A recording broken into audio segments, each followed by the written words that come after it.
जो बिल्कुल पहली बार ही सुन के बहुत बढ़िया बजा रहे हैं आप, जरा इनके लिए जोरदार तालियां बजाएं।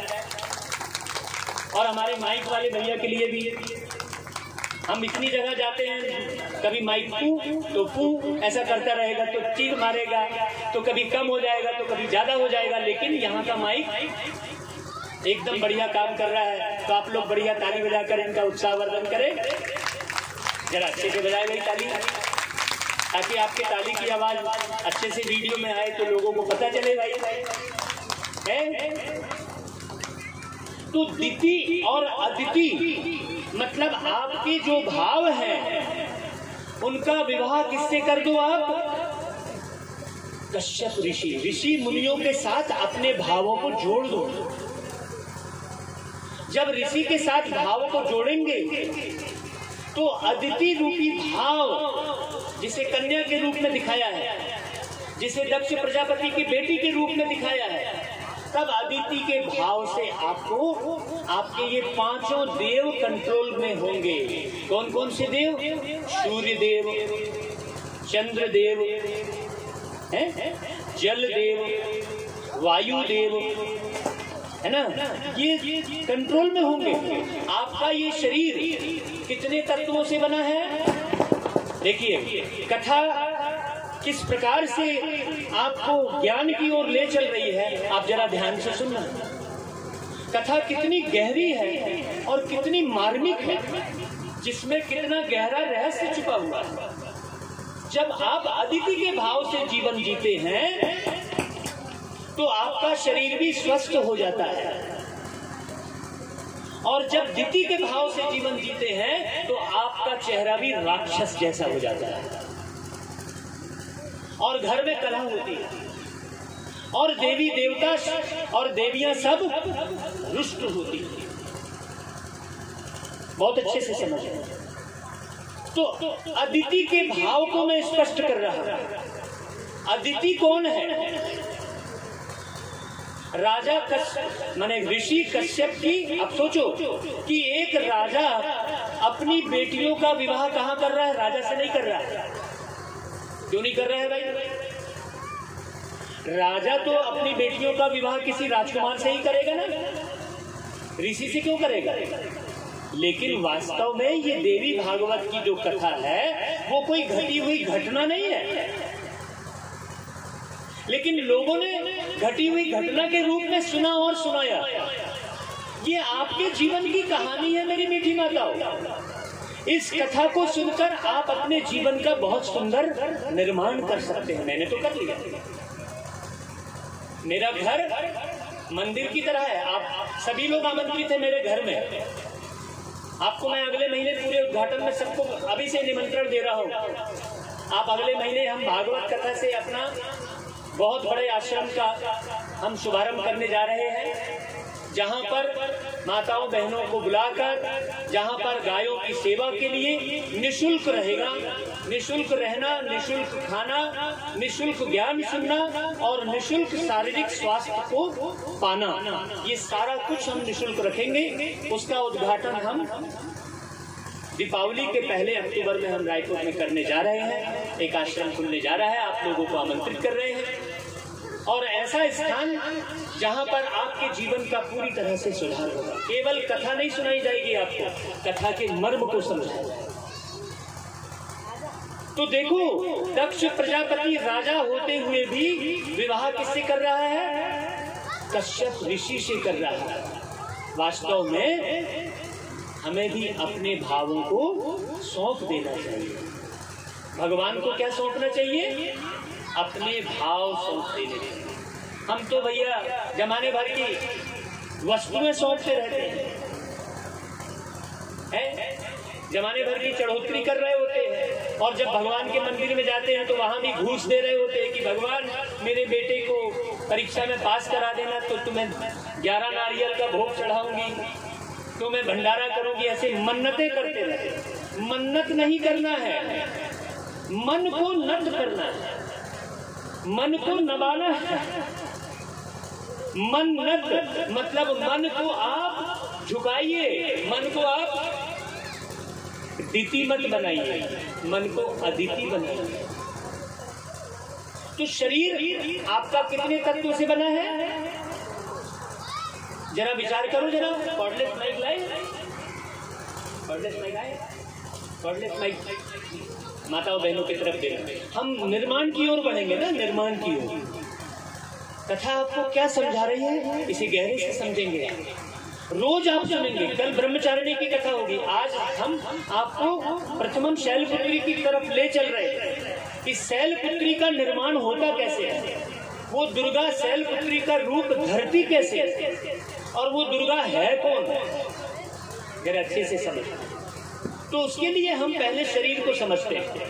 पिंटू भाई, शरीर कितने तत्वों से बना है? जरा माइक में बोलिए, आपके पास माइक है। गुरुजी तो पता होगी, आपको पता नहीं है? यहाँ पर किसको पता है? अच्छा, वो माता को पता है। किसको पता है? जरा हाथ खड़ा करें। बहुत अच्छा। बाबूजी, आपको पता नहीं है शरीर कितने तत्वों से बना है? 5 तत्व बने हुए वैसे। 5 तत्व। बोलो कौन कौन से तत्व? सतजल पावक गगन समीरा पंच तत्व का बना शरीर। चित जल पावन गगन और समीरा। समीरा मतलब हवा, मतलब धरती, जल, वायु, अग्नि, आकाश। जरा गहरे से समझना, ये 5 तत्वों से बना है शरीर। आप इस 5 तत्वों को मैनेज करेंगे, आपका शरीर कभी अस्वस्थ नहीं होगा। मेरे को आप दुबला पतला देख रहे हैं तो कमजोर में देखना रहे। आप ये मत समझना कि ये दुबले पतले महाराज है, बहुत बीमारी मार रहते होंगे। हम बिल्कुल बीमार नहीं रहते हैं।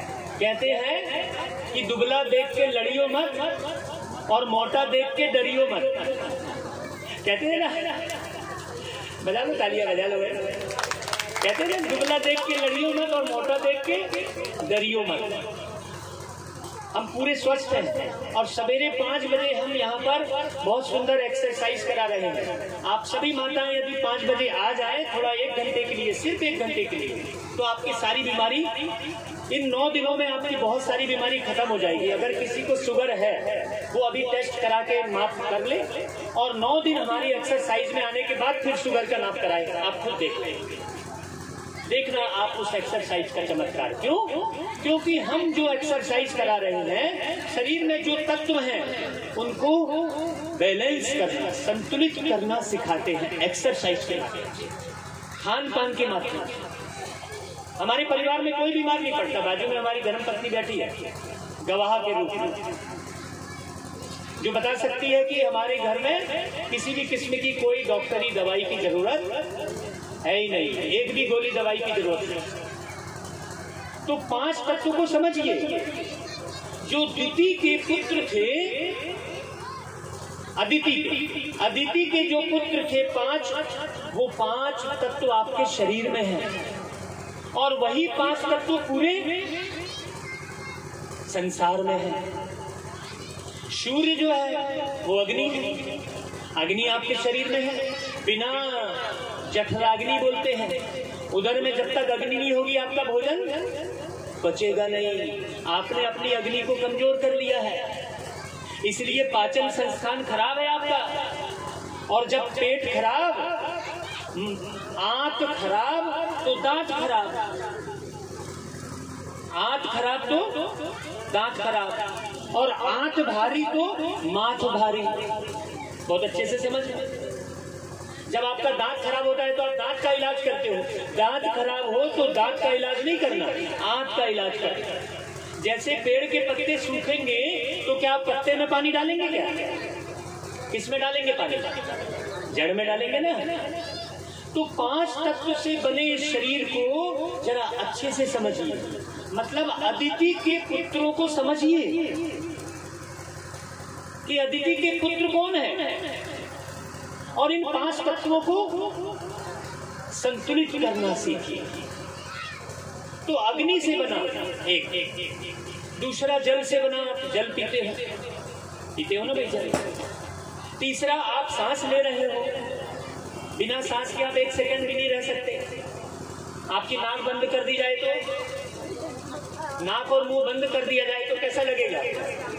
मतलब आप निरंतर सांस ले रहे हो। मैं भी सांस ले रहा हूं तो आपसे बात कर रहा हूं, मैं बात करते हुए सांस ही छोड़ रहा हूं। तो अदिति का पुत्र ही आपको, हेलो, अदिति का पुत्र एक हवा को बताया है, तो वो अदिति का पुत्र ही आपके कानों तक ये भागवत की कथा को पहुंचा रहा है। बहुत अच्छे से समझ रहा है। तो वायु से बना, जल से बना, अग्नि से बना और धरती से अनाज होता है। तो हम अनाज खाते हैं तो हमारा ये जीवन चलता है। ये चार तत्व तो समझ में आए, ये पांचवा तत्व आकाश क्या है भाई? आप ये चारों को तो शुद्ध करते हो, शुद्ध वायु लेना सोचते हो, शुद्ध जल पीना सोचते हो, अच्छा शुद्ध साफ अन्न खाने की सोचते हो, सवेरे सवेरे का सूर्य की किरणों को लेने का, शुद्ध किरणों को, सवेरे का जो सूरज है वो सोचते हो। लेकिन ये आकाश क्या है? कोई बताए भाई, पिंटू भाई बताओ जरा। अदिति के 5 पुत्र की कथा हम सुना रहे हैं, तो उसका समझ में भी तो आना चाहिए कि भाई ये 5 पुत्र करते क्या है? इन 5 पुत्रों के द्वारा ही हमारा जीवन चल रहा है। तो ये आकाश तत्व क्या है पिंटू भाई? पानी तो भाई जल तत्व तो अलग हो गया, आकाश को पानी कैसे बोलेंगे? आकाश को पानी कैसे बोलेंगे? पानी क्या आकाश से गिर रहा है क्या? आकाश में तो पानी है ही नहीं। पानी तो, बादल तो आकाश से नीचे रहते हैं और एरोप्लेन उन बादलों के ऊपर उड़ती है, हवा के उस पार उड़ जाती है। हवा भी कहाँ तक है? हवा भी आकाश तक थोड़ी है। हवा भी 34,000 किलोमीटर तक है बस, उससे ऊपर नहीं है हवा। जो एरोप्लेन उड़ती है ना, वो हवा से ऊपर चली जाती है, तभी वो स्पीड भागती है। तो ये आकाश तत्व क्या है? ये आकाश तत्व है, माताएं जरा ध्यान देंगे, आप भी उसको मैनेज करेंगे। ये आकाश तत्व है आपके विचार, आपकी वाणी, उसे कहते हैं आकाशवाणी।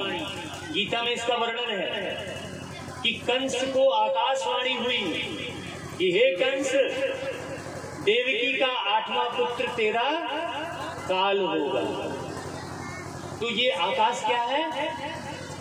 विचार है, आपके अंदर उठने वाले विचार है।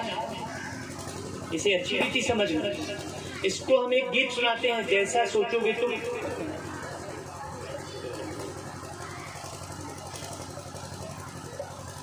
उसमें हम आपको एक गीत सुनाते हैं, जैसा सोचोगे तुम वैसा बन जाओगे। विचार तत्व को समझने के लिए इस गीत को जरा सुनना अच्छे से।